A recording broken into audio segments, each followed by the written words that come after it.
Okay, I'm incredibly proud of our guys. I love this game so much, this San Diego State matchup. 2 years ago we had just a devastating heartbreaker in here when we were just trying to get started. And then last year we got one down there that came down to the wire, and then this one, of course, and then just the history of this game. I mean, Jimmer standing up on that table and everything else that's been through this. It's just a great series, and I'm super grateful to Dutch. He's a great coach. They got a great program, and so it's fun. It seems like it's early to have the second game of the season, but it just makes it awesome, right?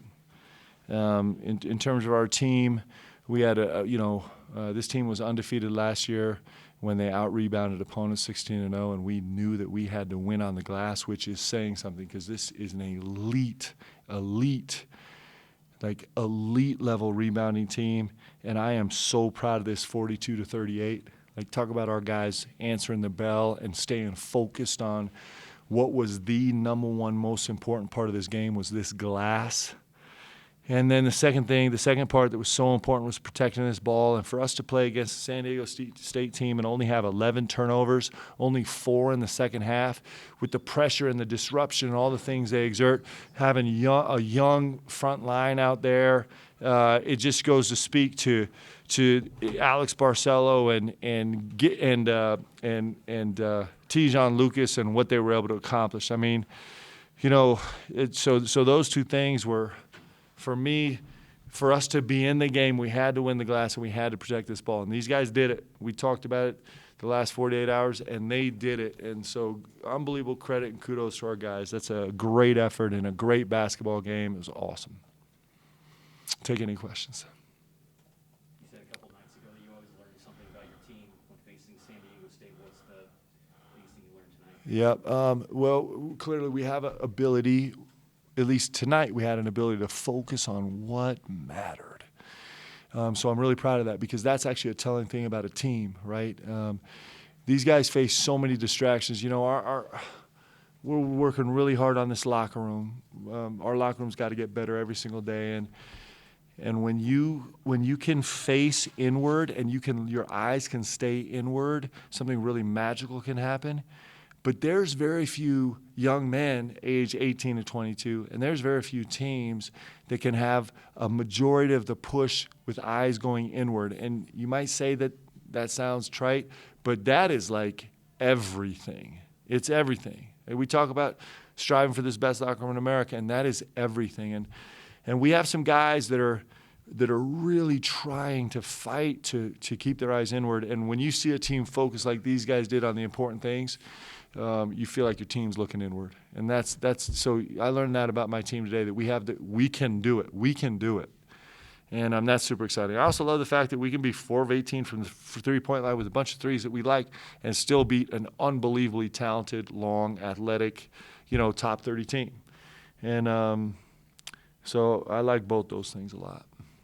How confident are you that shooting's going to come around? I don't worry about it at all, actually. Shooting's great. You can't control everything about shooting. There's a part of it that's not controlled. What you can control is the shots you take and how you own them, right? And I actually thought the last 10 minutes of the game, I was like, I feel great about this game right now. We're getting unbelievable shots. We're getting really good catches. We got some in transition. We got some on kickouts. I really like the shots we were taking. They didn't fall today, and what great teams do is on those nights when they don't fall, when you're 4 for 18, they're like, hey, you know what we're going to do? We're going to go win anyway. And that's what great teams do. Good teams maybe win when they make shots and lose when they don't make shots. We're not interested in being a good team. We're interested in trying to be a great team. And these guys, come on, you're not going to beat San Diego State going 4 for 18 from the three-point line. You're just not. But these guys did. Mark, I said to you, Alex Barcelo needs more shots. How would you respond? I'd say it's is nobody that disagrees with that in the world. It's hard to come by. It was interesting. So, this team is a huge gap team by definition. Like their DNA, Dutch is such a great defensive coach, and they recruit defensive bodies. I mean, you just look out on the floor, you're like, my gosh, the length and athleticism out there. And so, we run a bunch of different actions to kind of find Alex some space. And we're running a flare where we're attacking a gap, and literally Seiko he's totally out of position. He's broken all their rules, and he is just holding Alex with two hands. So it gets complicated. But the thing about our team is that, these guys kind of play for each other. And, when you only need 6 shots to score 24, wait, just imagine when he gets 10 and he's scoring 50. Like, it's crazy. 40, I guess that would be, the math would be 40. So I'm telling you, like, this Alex Barcelo is a pro. He is a pro. Like, there's no doubt about it. I mean, I'm not, like, the authority in the whole world on all things basketball, but I actually have had some experience in this game of basketball. This Alex Barcelo is a pro, and he's proven it every single night. And he's also leading this team. And the most amazing thing about Alex is right now he's finding a way to lose himself in the joy of this incredible experience. And it's pretty special. I mean, come on, you just think about the last 2 games. It's mind-boggling. Most guys maybe grab a couple of those shots in a career. And Alex is just like, yep, I'll do it now. I'll go now. It's super humbling. I must be an incredible coach. I'll tell you that. How clutch was that corner 3? Oh, my gosh. Come on. Like, which one do you want? That's what I'm saying. Like, there were like 4 unbelievably clutch possessions, right? The step back at the free throw line. I mean, it's ridiculous. The thing is, I told you guys last week, so we have a rule now where he doesn't have to listen to a word I say, and it's probably super healthy. You guys' offensive rebound and Seneca's defense on the long. Caleb's offensive rebound. I mean, Caleb's offensive rebound was just monster. It was just monster, And Foose, I mean, we have a rookie out there, like, having to hold down the fort in – this is an elite. This is an NCAA tournament game out here. There's no doubt about it. Like, that's as real as it gets. And Foose is just like, man, how about a quick he had to start the game? Like, he's really talented. Now, we talked about it in the locker room. He did get he is learning lessons. Like, they got him on dribble twice. Dutch is smart. He's like, oh, there's a rookie out there. Let me go get him. Like, on the Utah-based play of all Utah plays, he got him on that cross screen twice, and then Foose really responded later in the game. But he's growing so fast, and he's going to be terrific for us. He just is a beautiful young man. What gave you guys success against Bradley tonight? He only ends up with 8 points. Yeah, I mean, I thought Gideon started out well on him. Gideon got that early slip, and it was kind of like, whoa, I'm off a guard today. And then we tag teamed. I thought Seneca Knight did an outstanding job on him. I thought Spencer Johnson did a great job on him. You have an epic score like that. You got to throw a lot of bodies at him, and we did. It's one of the great things about depth. And actually, to be honest with you, it's harder for an elite scorer to face a bunch of different bodies because you never get in a rhythm of like what you can get. Like, Seneca is giving you a totally different look than Spence is giving you a totally different look than Gideon, right? So I thought, Tijon Lucas did an unbelievable job. He is so special at like understanding all the pieces on the floor on the defensive end.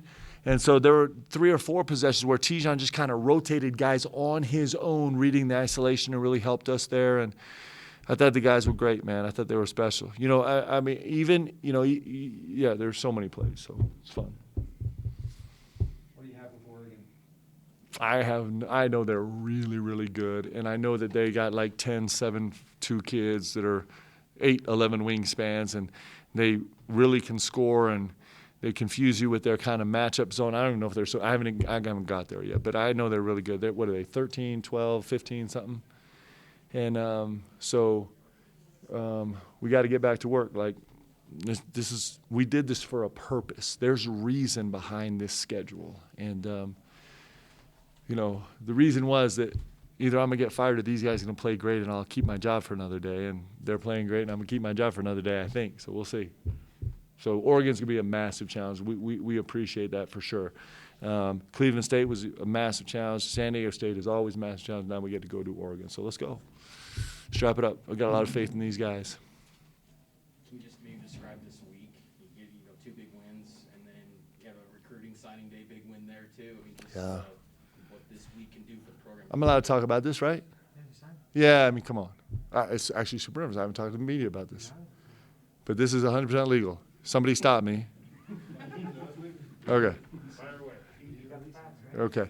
Yeah, this signing day is a huge deal, guys. You know, I mean, it's a huge deal. It's a huge win for our team. It's a huge win for what these guys are building here. You know, I think, I mean, you have to talk to Colin, but there's no doubt in the list of things that were important to Colin. He came here and he got to sit down and have a conversation with Alex Barcelo, who's like been through it, right, and All-American, and like have that conversation. And he got to be with a team that is really trying to look inward all the time, and you can feel it. And so it's a huge win for our guys in terms of what they're building. Like, he doesn't come here if these guys haven't built what they've built. I really believe that. And also, on a selfish level, I'm super happy because, you know, good players make coaches look smarter than they are. And he's got a chance to be a really, really, really special player, like really special. He's got a chance to be incredible, and he's got, you know, and it's because of his insides. Certainly, he's got incredible talent. I watched this young man. I watched him at the top 100 camp. This is the top 100 players in the country now, and he walked in the first 2 sessions, and he's like just playing good and kind of checking out the feel, and then he's going to be so mad at me for saying this because he would never say this, and he's never said this to me. But my impression was after the second session, he looked around and was like, I'm the best player here. And then the next 2 sessions, he just put on a show that was just like, I mean, it was incredible. And so he's got great insides, and he is going to fit here so beautifully. And anyway, that's a lot about Colin Chandler. Please don't get me in trouble. Like, I get nervous about that. Thank you guys so much. Hey, these guys are really fun, aren't they? Let's go. Come on.